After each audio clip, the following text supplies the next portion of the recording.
जिस पोस्ट पे हमने झंडे लगाए उस पोस्ट के ऊपर कोई झंडा नहीं था।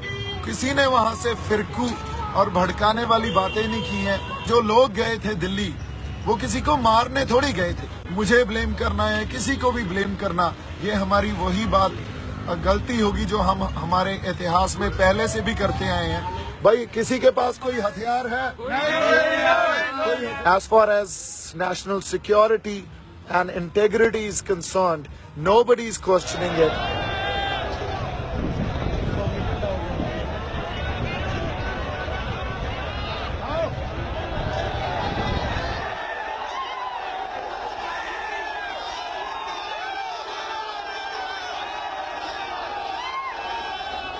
हमारे संघर्ष को एक नया रूप दिया जा रहा है। अभी हम इस देश की एकता और अखंडता और इस देश का मान सम्मान उसको किसी तरह चोट पहुंचाना चाहते हैं।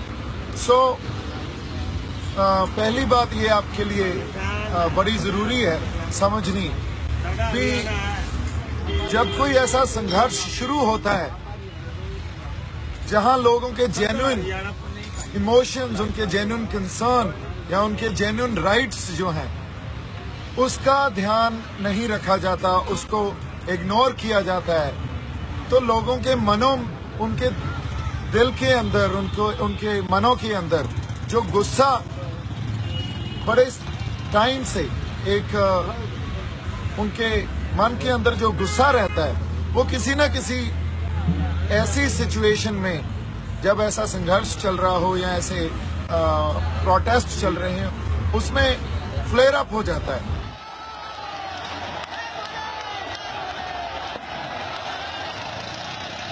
इसमें किसी एक शख्सियत को अगर आप बोलें भी उसने भड़काहट की है, तो कभी भी संघर्ष, इतना बड़ा संघर्ष, वो किसी एक शख्सियत या एक व्यक्ति के ऊपर डिपेंड नहीं होता। इस बात को समझना बड़ा जरूरी है।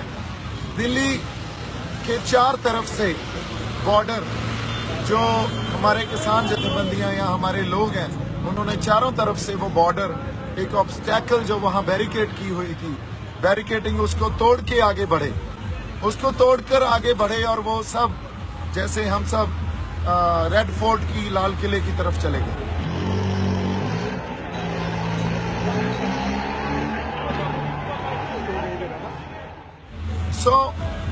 जब रेड फोर्ट की तरफ गए तो एक सिंबॉलिकली अपना रोष, अपना प्रोटेस्ट, अपना विरोध दर्ज करवाने के लिए जो नए कृषि कानून बने हैं उसको दर्ज करवाने के लिए हमने वहां निशान साहब भी लगाया, हमने किसान झंडा भी हमारा लगाया, किसान मजदूर एकता का नारा भी बुलंद किया, इसलिए किया, और पीछे उसके तिरंगा लगा हुआ है।